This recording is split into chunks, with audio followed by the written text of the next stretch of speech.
దేవుని పరిశుద్ధమైన నామానికి స్తుతి స్తోత్రాలు కలుగును గాక.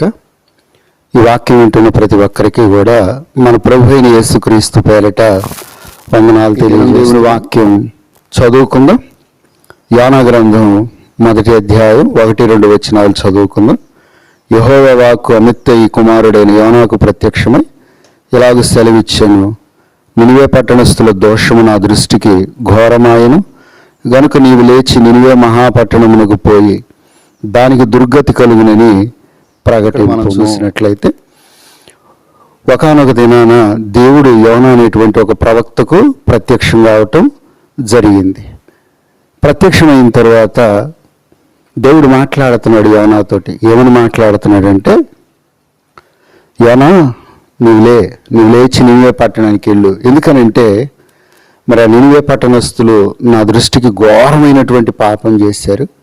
నా సన్నిధి నుండి ఉగ్రత రాబోతుంది, మరి ఆ ప్రజల మీద పడబోతా ఉంది ఉగ్రత. కాబట్టి నువ్వు వెళ్ళి హెచ్చరించు. వాళ్ళు మారు మనసు పొందారా, రక్షింపబడతారు. వాళ్ళు వినకపోయారా, వాళ్ళు నశించిపోతారు. కనుక నువ్వు వెళ్ళి ప్రకటించమన్నప్పుడు మరి దేవుని యొక్క మాటకు యోనా వెళతానని చెప్పాడు. కానీ ఆ తర్వాత జరిగిన విషయం ఏంటి? యోనా నినివేకి వెళ్లాల్సింది తర్షీసుకు పారిపోయాడు. ఇక్కడ ఒకటి గమనిద్దాం. ప్రజల పట్ల దేవుని హృదయంలో ఉన్న ప్రేమ ఎంత గొప్పదో, కానీ ఎందుకో దైవజనుడైనటువంటి యోనా హృదయంలో ఆ యొక్క భారం అనేది లేకుండా పోయింది. ఒకసారి ఆలోచన చేద్దాం. దేవుని హృదయంలో మన పట్ల ఎంత ప్రేమ ఉంటుందో. అందుకే యేసయ్య అంటాడు, నేను నశించిన దాన్ని వెదకి రక్షించడానికి లోకానికి వచ్చాను. కనుక ప్రభువు నశించిన దాన్ని రక్షించే దేవుడే తప్ప నాశనం అయిపోయేలాగా విడిచిపెట్టే దేవుడు కాదు ప్రియులారా.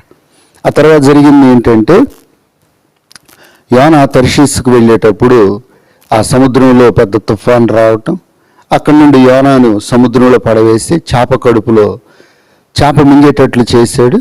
మరి చేప కడుపులో 3 దినాలు ఉండి దేవుణ్ణి పశ్చాత్తాపడి ప్రార్థన చేశాడు. అప్పుడు దేవుడు ఏం చేశాడంటే, యోనాని ఆ చేపకు ఆజ్ఞాపించినప్పుడు ఆ చేప యోనాని నినివే ఒడ్డుని కక్కేసింది. ఆ తర్వాత యోనా సిద్ధపరచబడి మరలా దేవుని వాక్కు ప్రత్యక్షమైంది. యోనా నువ్వు లేచి వెళ్ళు, నినివే ప్రజలు నా దృష్టికి ఘోరమైన పాపం చేశారు, కాబట్టి వెళ్ళి వాళ్ళు హెచ్చరించమన్నప్పుడు మరి ఆ పట్టణంలోకి వెళ్ళాడు. ఆ పట్టణం ఎంత పెద్దదంటే దాదాపుగా ఆ పట్టణం 3 రోజుల ప్రయాణం అంత పెద్ద పరిమాణం కలిగిన పట్టణం. 1,20,000 మంది ప్రజలు, బహు పశువులు కలిగినటువంటి గొప్ప పట్టణం ప్రియులారా.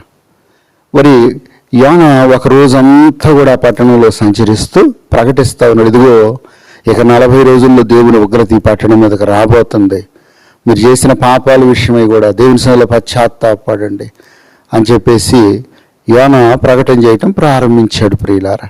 దేవునికి స్తోత్రం, హల్లెలూయా. ఇక్కడ ఒక మాట చెప్తాను ఏంటంటే, దేవుడు ఆయన దృష్టిలో ఒక వ్యక్తి చేత తన పని చేయించుకోవాలనుకున్నప్పుడు ఏ విధము చేతనైనా సరే దేవుడు ఆ వ్యక్తి ద్వారా తన పని చేయించుకుంటాడండి అని చెప్పేసి మనం దేవుని సన్నిధిలో మొండిగా వ్యవహరించటం అది మన జీవితాలకే చాలా ప్రమాదం ప్రియులారా. సరే, ఇక్కడ మనం గమనించినట్లయితే ఎప్పుడైతే యోనా వెళ్ళి ఆ పట్టణంలో ఒక దినమంతా తిరిగి ప్రయాణం చేస్తూ ప్రకటించాడో ఆ దేవుని వాక్కును నినివే ప్రజలు వినటం ప్రారంభించారండి ప్రియులారా.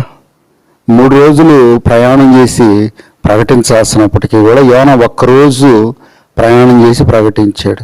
ఆ ఒక్క దినం ప్రయాణించి ప్రకటించినటువంటి దేవుని వాక్కులు ఆ నినివే ప్రజల్లో పనిచేయటం ప్రారంభించినాయి. ఇక్కడ ఒక మాట చెప్తాను ఏంటంటే, నినివే ప్రజలు ఎలాంటి వాళ్ళు అంటే కుడి ఎడమలు ఎరిగినటువంటి ప్రజలు. ఏది మంచో ఏది చెడో తెలియదు. వాళ్ళ మనసుకి ఇష్టం వచ్చినట్లు నడుస్తారు, వాళ్ళ కంటికి ఇష్టం వచ్చినట్లు నడుస్తారు, వాళ్ళ ఇష్టానుసారంగా బ్రతుకుతూ బహు ఘోరమైన పాపంలో వెళ్ళిపోయారు. అదే అంటాడు, నా దృష్టికే ఘోరమైన పాపం చేశారు. మనుషుల దృష్టికి ఘోరంగా బ్రతకటం వేరు, కానీ మరి దేవాతి దేవుడు దీర్ఘశాంతం కలిగిన తండ్రి యేసు ప్రభు యెహోవా దేవుడు ఆయన దృష్టికే ఘోరమైనటువంటి పాపంలో ఉండిపోయారండి. ఇలాంటి ప్రజల మధ్యకు దేవుడు తన సేవకుని పంపి తన సువార్తను వినిపిస్తూ ఉన్నాడు. ప్రియమైన దేవుని బిడ్డలారా, ఇక్కడ ఒక మాట చెప్తాను. మనం చేసేటువంటి పాపం ఊరకనే కాదు, అది ఒక రోజు ఉగ్రత, దేవుని యొక్క ఉగ్రత, దేవుని యొక్క శాపమై మన నెత్తి మీద పడే రోజు ఒక రోజు ఉంటుంది. ఓ రోజు మనం మరణానికి అప్పగించబడతాం. ఆ పాపం ఏమవుతుందో తెలుసా? మరణానికి అప్పగించబడినప్పుడు మనం నరకానికి తీసుకెళ్తుందండి. అందుకంటే పాపం వలన వచ్చే జీతము మరణం, అనగా నరకాగ్ని యొక్క మరణం ప్రియులారా.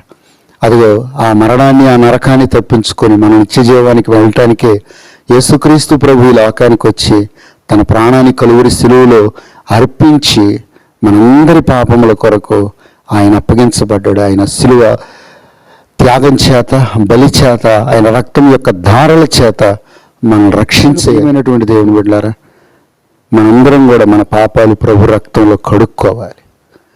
ఆయన దగ్గర మన పాపాలు ఒప్పుకొని క్షమాపణ అడిగినప్పుడు యేసు రక్తం ప్రతి పాపముల నుండి మనల్ని విమోచించి రక్షిస్తుంది కనుక మనందరం కూడా మన పాపాల విషయమై పశ్చాత్తాపడదాం. ఆ పాపాల చేతని మనం బ్రతికి చనిపోతే శాపం ఆవరించి మనం నరకానికి తీసుకెళ్తుంది. ఈరోజు మనం గమనించినట్లయితే ఈ లోకంలో ఉండగానే చాలామంది బిడ్డలు వాళ్ళు చేసిన భయంకర పాపాలను బట్టి శాపాన్ని అనుభవిస్తూ ఉన్నారండి. ఎంతమంది జీవితాల్లో శాపాన్ని అనుభవిస్తున్నారు. గలాతీయులకు రాసిన పత్రికలో ఉంటుంది, యేసయ్య అంట కలువరి శిలువలో మనందరి పాపాలు మోసి, మన శాపాలు మోసి ఆయన శాపగ్రాహిగా మార్చబడి మనందరిని ఆశీర్వదించే దేవుడై ఉన్నాడని అక్కడ లేఖనాల్లో సెలవిస్తూ ఉన్నాయి. కనుక మన పాప శాపాలు మన ప్రభువు మీద వేసి మనం ఆయన నమ్ముకొని ఆయనకు మన జీవితాలు అప్పగించినట్లయితే ప్రభు రక్షించే దేవుడై ఉన్నారు ప్రియులారా. సరే, ఇక్కడ చూసినట్లయితే నినివే ప్రజలు ఎప్పుడైతే దేవుని యొక్క మాటలు విన్నారో విని వెంటనే వాళ్ళు ఏం చేశారో తెలుసా? వాళ్ళ జీవితాల్లో రక్షింపబడాలనేటువంటి ఒక ఆశ కలిగింది. ఎలా రక్షింపబడాలంటే ఆ వాక్కును ప్రకటించిన సజీవుడైన దేవుని ద్వారానే ఆ కార్యం జరుగుతుందని వాళ్ళ ప్రజలు దేవుని యొక్క ఉగ్రతలో నుండి ఎలా తప్పించబడి దేవుని యొక్క రక్షణలోనికి వచ్చారని మనం గమనించినట్లయితే ఇక్కడ ఒక 3 విషయాలు ధ్యానం చేద్దాం. ఏంటంటే మొట్టమొదటిగా దేవుని వాక్కు ఉన్నటువంటి ఆ నినివే ప్రజలందరూ కూడా దేవుని యందు విశ్వాసం ఉంచి వాళ్ళంట ఉపవాస దినం ప్రకటించారండి. చూడండి, సామాన్య ప్రజలే ప్రియులారా, దేవుని మాటలు వాళ్ళలో ఎంత పనిచేయటం ప్రారంభించినాయో చూడండి. ఒక వ్యక్తి జీవితంలో దేవుని మాటలు పట్టుకున్నప్పుడు, ఆ దేవుని మాటలను బట్టి తను విధేయుడై నడుచుకున్నప్పుడు, ఆ దేవుని మాటలు తనలో పనిచేయటం ప్రారంభించినప్పుడు ఎంత గొప్ప కార్యాలు జరుగుతాయో. ఆ ప్రజలందరూ కూడా కలిసి మాట్లాడుకొని ఒకానొక దినాన్ని ఉపవాసం చాటించుకున్నారు. అందరూ గోనపాటు కట్టుకున్నారు, బూడిద పోసుకొని తమ కుటుంబాలతో సహా ఉపవాసం ఉండి ప్రార్థన చేస్తూ ఉన్నారు. ఆ సంగతి రాజుగారికి తెలిసింది. రాజుగారు కూడా తన సింహాసనం దిగి గోనపట్ట కట్టుకొని బూడిదలో కూర్చున్నాడు. తన మంత్రులకి ఆజ్ఞాపించిన వాళ్ళు ప్రకటించారు, ఇదిగో ప్రజలు ఏమి తినకూడదు, ఏం తాగకూడదు, పశువులు పక్షులు సమస్త జీవరాశులు సైతం ఉపవాసం ఉండాలని రాజు ప్రకటించినప్పుడు మరి ఆ దేశం అంతా కూడా అండి, నినివే పట్టణ ప్రజలందరూ కూడా ఆ రాజు ఆజ్ఞకు లోబడి అలాగ ఉపవాసం ఉండి ప్రార్థన చేస్తూ ఉన్నారండి. ఎలాగ ప్రార్థన చేస్తున్నారు తెలుసా? వాళ్ళ పాపములన్నీ దేవుని సన్నిధిలో ఒప్పుకొని క్షమాపణ అడిగి ప్రార్థన చేస్తూ ఉన్నారండి. ఇంకా ఏముందో తెలుసా బైబిల్లో? మనస్ఫూర్తిగా ప్రార్థన చేస్తున్నారు. అంటే హృదయంలో పాపాలు దాచుకొని కాదు, కానీ హృదయాన్ని దేవుని ఎదుట కుమ్మరించి, ఇర్మియా అన్నట్లు నీళ్లవలే దేవుని సన్నిధిలో తమ హృదయాలు కుమ్మరించి తమ నిజస్థితిని దేవుని దగ్గర ఒప్పుకొని క్షమాపణ అడిగి ప్రార్థన చేయటం ప్రారంభించారు. ఎంత గొప్ప ప్రార్థన, ఎలాంటి ఉన్నతమైన ప్రార్థన ప్రియులారా! పశ్చాత్తాప ప్రార్థన, పాప క్షమాపణ ప్రార్థన దేవుని సన్నిధిలో నుండి గొప్ప క్షమాపణ దీవుని తీసుకొస్తుందండి. తప్పిపోయిన కుమారుడు తండ్రి యొద్దకు చేర్చబడటానికి కారణం ఏంటో తెలుసా? పశ్చాత్తాపంతో కూడిన ప్రార్థన అండి. లోతైనటువంటి విరిగి నలిగిన హృదయంతో చేసినటువంటి ఆ ప్రార్థనే ఆ చిన్న కుమారుడికి పోగొట్టుకున్న తన స్థితిని తిరిగి ఇవ్వగలిగింది. ఈరోజు దేవుని సన్నిధిలో నేను కూడా ఏ పాపములు చేసి, ఏ దోషములు అపరాధాలు చేసి దేవుని శాపాన్ని, ఉగ్రతను అనుభవిస్తూ ఉన్నాము. దయచేసి దేవుని పాదాలు పట్టుకొని పశ్చాత్తాపడి ప్రార్థన చేయండి. ఈ 40 దినాలు శ్రేష్టంగా ఉపయోగించు. ఇక 2వ అంశం గమనించినట్లయితే వాళ్ళు ఏం చేశారంటే పాపాన్ని ఒప్పుకోవటమే కాదు, విడిచిపెట్టడం జరిగింది. బైబిల్లో ఉంటుంది, వాళ్ళందరూ తమ దుర్మార్గాలను, తమ బలాత్కారాలను, చెడు క్రియలన్నీ విడిచిపెట్టారండి. చూడండి ప్రియులారా, ఈ రోజుల్లో చాలామంది దేవుని సన్నిధిలో వాళ్ళ పాపాల విషయమై పశ్చాత్తాపడుతున్నారు, కానీ పాపాన్ని విడిచిపెట్టే స్థితిలో లేరండి. ఎందుకో మరలా తిరిగి అదే పాపం చేస్తూ ఉన్నారు. కానీ నాడు నినివే ప్రజలైతే తమ పాపాన్ని ఒప్పుకోవటమే కాదు, విడిచిపెట్టడం కూడా జరిగింది. ఇది ఈరోజు దేవుని యొక్క బిడ్డల్లో జరగాల్సినటువంటి గొప్ప కార్యం అండి. యోబు గురించి ఉంటుంది, యోబు పాపమును విసర్జించిన వ్యక్తి అంట. చూడండి, దేవుని యందు భయభక్తులు కలిగి ఉన్నాడు, నీతి కలిగి ఉన్నాడు, భక్తి కలిగి ఉన్నాడు. అలాగే పాపమును కూడా విసర్జించి నీతిని చేయటం ప్రారంభించాడు. కనుక మొదట పాపాన్ని ఒప్పుకోవాలి, రెండోది పాపాన్ని విడిచిపెట్టాలి. ఇక ఆ తర్వాత మూడోది ఏంటంటే, వాళ్ళు పాపాన్ని ఒప్పుకొని విడిచిపెట్టడమే కాదు కానీ వాళ్ళ జీవితంలో సత్క్రియలు చేయటం ప్రారంభించారు. అదే బైబిల్లో ఉంటుంది. వారు చేయుచున్నటువంటి క్రియలను చూసి, వారు తమ చెడు నడతలు మానుకొని వారు చేయుచున్న క్రియలను చూసి దేవుడు పశ్చాత్తాప్తుడై అంట వారికి చేదునన్న కీడు చేయటం మానేశాడంట. కనుక దేవుని బిడ్డలారా, నినివే ప్రజలు సత్క్రియలు చేయటం ప్రారంభించారు. అంటే దేవునికి ఇష్టమైన క్రియలు చేశారు. వాళ్ళు ఒకప్పుడు కుడి ఎడమ ఎరుగని ప్రజలంటే, మంచి చెడు తెలియని ప్రజలు, ఏది పాపమో ఏది పుణ్యమో ఎరిగినటువంటి ప్రజలు, ఘోరమైన స్థితిలో ఉన్న ప్రజలు ఎప్పుడైతే దేవుని పాద సన్నిధికి వచ్చి ప్రార్థన చేసుకున్నారో ఆనాటి నుండి వాళ్ళు ఏం చేస్తున్నారంటే సత్క్రియలు, దేవునికి ఇష్టమైన క్రియలు. అదే ఒకటి ఎఫెసీయులకు రాసిన పత్రికలు ఏముంటుందంటే, యేసుక్రీస్తు ప్రభు మిమ్మల్ని రక్షించి మీరు ఏ సత్క్రియలు చేయాలని దాచిపెట్టాడు, ఆ సత్క్రియలు మీరు చేయాలని చెప్పేసి అక్కడ ఉంటుంది. ఈరోజు దేవుని యొక్క బిడ్డలు మారు మనసు పొంది పాపక్షమాపణ రక్షణ పొంది ఎందుకు బలపరచబడలేకపోతున్నారంటే, ఎందుకు వాళ్ళ జీవితాల్లో సత్క్రియలు చేయటం లేదండి. ఏదో వాళ్ళకి ఇష్టం వచ్చినట్లు నడుచుకుంటూ వెళ్ళిపోతున్నారు. కానీ దేవుడు ఏం చెప్పాడు, ఎలా బ్రతకమన్నాడు, ఏ క్రియలు చేయమన్నాడు అనేది గమనించుకుని ఆ సత్క్రియలు మనం చేయటం నేర్చుకుంటే మన జీవితం నిశ్చయంగా మనం కొన్ని విషయాలు ధ్యానం చేసుకుందాం. ఏంటంటే, ఈ వాక్యం వింటున్నాం మనం కానీ మన కుటుంబంలో ఉన్నటువంటి వ్యక్తులు కానీ ఎలాంటి పాపాల్లో ఉండి ఏ శాపాన్ని ఏ దోషాన్ని అనుభవిస్తూ జీవితాలను కుటుంబాలను నరకప్రాయం చేసుకుంటున్నారో, ఈ వాక్యం వింటున్న నీవు ఈ 40 దినాల ఉపవాస ప్రార్థన ఉపయోగించుకొని దేవుడిచ్చి నీ ప్రశస్తమైన సమయంలో ఉపవసించి ప్రార్థన చేసుకో. నీ పాపాలు ఒప్పుకొని ప్రభువుని క్షమాపణ అడుగు. నీ మీద ఉన్న దేవుని ఉగ్రత తొలగిపోయి దేవుని యొక్క రక్షణలోనికి, దేవుని ఆశీర్వాదకరమైనటువంటి పరిస్థితిలోనికి దేవుడు నిన్ను నడిపిస్తాడండి. ఆ తప్పిపోయిన కుమారుడు ఘోరమైన పాపంలోకి వెళ్ళాడు. కానీ తన తప్పులు తాను తెలుసుకొని తిరిగి తండ్రి యొద్దకు వచ్చి పశ్చాత్తాపడ్డప్పుడు ఎంత స్థితిని దేవుడు మరలా తిరిగి ఇచ్చాడండి. తను వచ్చేటప్పుడు ఏం చేశాడు తెలుసా, పాపాన్ని పూర్తిగా విడిచిపెట్టి తండ్రి దగ్గరకు వచ్చాడు. ఆ తండ్రి ఏం చేశాడు తెలుసా, మరలా కుమారుని స్థితిని ఇచ్చాడు తప్ప దాసుని స్థితి ఇవ్వలేదు ప్రియులారా. అందుకే మనం మన ప్రభువు దగ్గర పాపక్షమాపణ పొంది ప్రభు రక్తంలో కడగబడి రక్షణ పొందుదాం.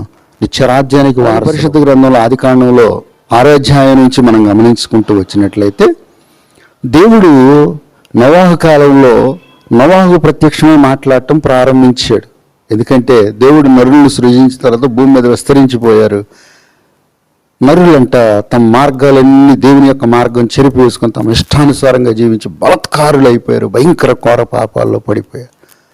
అప్పుడు దేవుడు ఆ ప్రజలను గమనించి ఎందుకు ఈ నరులను చేశానని తన హృదయంలో బాధపడి వాళ్ళందరినీ నశింపజేయాలని తన హృదయంలో అనుకొని భూమి మీద చూసినప్పుడు నోవాహు అనే ఒక నీతిమంతుడు కనపడ్డాడు. అప్పుడు నోవాహుతో మాట్లాడుతున్నాడు, నోవాహు, ఈ సమస్త శరీరుల మూలంగా భూమి బలాత్కారంతో నిండిపోయింది కనుక నా సన్నిధిని వాళ్ళ అంతం వచ్చేసింది. కనుక ఈ భూమితో కూడా ప్రజలందరినీ నాశనం చేస్తాను. కాబట్టి నీ కొరకు, నీ కుటుంబం కొరకు, సమస్త జీవరాశుల కొరకు ఇదిగో చితిసారక మ్రాంతో ఒక వాడ చేసుకోమని చెప్పాడు. దేవుని బిడ్డలారా, నోవాహుతో మాట్లాడిన తర్వాత నోవాహు ఆ వాడగట్టడానికి సుమారుగా ఒక 100 సంవత్సరాలు మించి పట్టినట్లు బైబిల్లో రాయబడింది.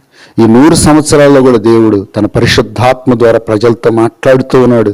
వాళ్ళని తన తట్టు తిరగమని హెచ్చరిస్తున్నాడు, వాళ్ళలోనికి చేర్చబడమని హెచ్చరిస్తున్నాడు. కానీ ఏ ప్రజలు వినలేదు ప్రియులారా. ఆ రోజుల్లో మరి నోవాహు కుటుంబం కూడా దేవుని యొక్క తీర్పు ఉగ్రత గురించి ప్రకటించిన ప్రజలు వినలేదండి. దాదాపు 100 సంవత్సరాలండి. ఆ దినంలో ప్రజలకి ఆ రక్షణ కూడా కళ్ళారా కనపడుతుంది, నోవాహు చేసే పనులు కనపడుతున్నాయి. సమస్త జీవరాశులు కూడా దేవుని యొక్క మాటకు లోబడి సకల ప్రాంతాల్లో నుండి జతలుగా ఆ యొక్క వాడ దగ్గరకు రావటం జరుగుతుంది. సమస్తం కళ్ళారా చూస్తున్నారు ప్రజలు. ఎందుకో తమ హృదయాలు మార్చుకొని దేవుని తోటి తిరగటానికి ఇష్టపడలేదండి. జరిగిన విషయం ఏంటో తెలుసా, వాడ నిర్మాణం పూర్తి అయిపోయింది. నోవాహు కుటుంబం మొత్తం వాళ్ళకి ప్రవేశించారు. సమస్త జీవరాశుల్లో ఉన్న జంతువులు జతలుగా వాళ్ళకి వెళ్ళిపోయినాయి. దేవుడు తలుపు మూసేశాడు. వర్షం ప్రారంభమైంది. ఏమైందో తెలుసా? 40 పగళ్ళు 40 రాత్రులు ప్రచండమైన వర్షం భూమి మీద కురవటం ప్రారంభమైంది. ప్రజలందరూ నశించిపోవటం జరిగింది. ప్రియులారా, ఇక్కడ గమనించండి, నోవహు కాలంలో ప్రజలు ఎంత ఘోరమైన స్థితిలో ఉన్నారని. 100 సంవత్సరాలు ప్రకటించబడింది దేవుని యొక్క వాక్యం. 100 సంవత్సరాల రక్షణ ఓడను కళ్ళారా చూశారు. కానీ ఎందుకో ప్రజలు మారు మనసు పొంది రక్షణ పొందలేక ఆ 40 దినాల ఉగ్రతలో నశించిపోయారు. అదే యోనా కాలంలో నినివే ప్రజలు ఏం చేశారో తెలుసా? ఒక్క దినం ఒక్క ప్రసంగానికి మారు మనసు పొంది రక్షణ పొందారు. ఈరోజు దేవుని యొక్క బిడ్డలారా, ఈ వాక్యాన్ని వింటున్నటువంటి మీరందరూ కూడా ఒక్కసారి పరిశీలన చేసుకోండి. దేవుడు ఎన్ని దినాల నుంచి, ఎన్ని సంవత్సరాల నుంచి మీతో మాట్లాడుతున్నాడు, ఎన్ని ప్రసంగాలు వింటున్నారు. మీ జీవితాల్లో మారు మనసు పొంది పాప క్షమాపణ పొంది రక్షణ పొందుతున్నారా? లేదా ఆనాడు నోవహు కాలంలో ప్రజల వలె కఠిన హృదయం కలిగిన వారే ఇంకా సమయం ఉందని జీవితాలను నాశనం చేసుకుని నష్టపరుచుకుంటున్నారా? జాగ్రత్త సుమ. ఈ వాక్యం మనందరి జీవితాలకు హెచ్చరికగా ఉండాలి. దయచేసి దేవుని వాక్యం ఉంటున్న మీరు ఈ 40 దినాల ఉపవాస ప్రార్థనలు ఉపయోగించుకొని దేవుని సన్నిధిలో మీ పాపాలు ఒప్పుకొని క్షమాపణ అడిగి రక్షణ పొందండి. అలాగే ఒకవేళ మీరు రక్షణ పొందండి, మీ కుటుంబంలో ఉన్న వాళ్ళు రక్షణ పొందకపోతే ఈ 40 దినాలు ఉపయోగించుకొని దయచేసి ప్రార్థన చేసుకొని రక్షణ పొందాలని, మరి వారి రక్షణ కొరకు మీరు ప్రార్థించి వాళ్ళని రక్షణలోనికి నడిపించాలని ప్రభు పేరట తెలియజేస్తున్నాను. ప్రియులారా, నినివే ప్రజలు దేవుడిచ్చినటువంటి ఆ 40 దినాలను ఉపయోగించుకొని దేవుని ఉగ్రతలో నుండి రక్షణలోనికి రాగలిగారు. మరి ఈ 40 దినాలు ఉపయోగించుకొని నీ కుటుంబం ప్రార్థించుకొని ఎందుకు రక్షణలోనికి రాలేకపోతున్నారు?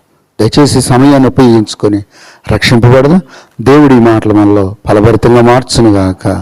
ఆమేన్. ప్రార్థన చేసుకుని అందరూ కళ్ళు మూసుకొని ప్రార్థనలో ఏకీభవిద్దాం. కృపా సత్య సంపూర్ణుడైన నా యేసయ్య, మీకు స్తోత్రాలయ్య. నీ మహాప్రేమను బట్టి ప్రభువా, ఈ లెంట్ డేస్లో ప్రభువా ప్రతి శనివారం మీరు అనుగ్రహిస్తున్న ఈ వర్తమానాలకై స్తుతిస్తున్నాను ప్రభువా. మీ పరిశుద్ధ గ్రంథంలో యేసయ్య 40 దినాల్లో ఉన్నటువంటి శ్రేష్టతను, అందు మీరు దాచి ఉంచిన ఆశీర్వాదాల గురించి మాతో మాట్లాడుతున్నందుకై స్తుతిస్తున్నాను. మరి ఏ బిడ్డలైతే ప్రభువా ఈ లెంట్ డేస్లో ఉపవాసం ఉండి ప్రార్థన చేసుకుంటున్నారో, మీ పాద సన్నిధికి చేరి మిమ్మల్ని హత్తుకొని బ్రతుకుతున్నారో వాళ్ళందరినీ దీవించండి. ఈ వర్తమానాలు ప్రతి బిడ్డకు మేలు చేసేటట్లు సహాయం చేయండి. మరి ముఖ్యంగా ఈరోజు వర్తమానం ఫలింపజేయండి. ఆనాడు ప్రభువా యోనా ద్వారా మీరు నినివే పట్టణంలో ప్రకటించినప్పుడు ఆ 40 దినాలను ఉపయోగించుకొని వాళ్ళు మీ తట్టు తిరిగి ప్రభు నీ పాద సన్నిధిలో పశ్చాత్తాపపడి అయ్యా మీ ఉగ్రతలో నుండి రక్షణలోనికి నడిపించబడ్డారు. అయ్యో ఇదిగో మీ కనికరాన్ని పొందుకున్నట్లు మీరు లేఖనాల్లో సెలవిచ్చారు. కనుక మేము అందరూ ఈ దినాలు ఉపయోగించుకొని మా పాప బ్రతుకులు మార్చుకొని మీ సన్నిధిలో ఒప్పుకొని క్షమాపణ అడిగి మీ ద్వారా రక్షణ పొంది మీ ద్వారా నూతన జీవితాల్లోనికి వచ్చేటట్లు సహాయం చేయండి. నా ప్రభువా, ఏ బిడ్డల ప్రభువా ఇదిగో నోవహు కాలంలో ప్రజలు వెళ్ళే ప్రభువా ఎంత వాక్యం వింటూ ఉన్నా అయ్యా ఇదిగో ప్రకటించబడుతున్నా ప్రభువా మారు మనసు రక్షణ లేకుండా నశించిపోతున్నారు. దయచేసి వాక్యం ద్వారా పట్టుకొని తట్టు తిరిపి రక్షించండి ప్రభువా. రక్షణ పొంది తప్పిపోయిన బిడ్డల కోసం కూడా ప్రార్థిస్తున్నాను. దయచేసి వాళ్ళని ప్రభువా నీ తట్టు త్రిప్పి రక్షించండి, నీలో నిలబెట్టండి. ప్రతి ఒక్క బిడ్డకు సహాయం చేయండి. ఈ వాక్యం ద్వారా మీ చిత్తమును నెరవేర్చి గొప్ప కార్యాలు చేయండి. ఈ వాక్యం ఇచ్చిన బిడ్డలందరికీ మేలు కలుగు చేయమని యేసయ్య పేరట వేడుకొని ప్రార్థించుచున్నాము తండ్రి. ఆమేన్. మన తండ్రి అయిన దేవుని దీవెనయు, మన ప్రభువును రక్షకుడైన యేసయ్య కృపయు, పరిశుద్ధాత్మ దేవుని అన్యోన్య సహవాసం సమాధానం ఈ వాక్యం ఇచ్చిన ప్రతి బిడ్డలకు సదాకాలం తోడు నడిపించునుగాక. ఆమేన్. అందరికీ వందనాలండి.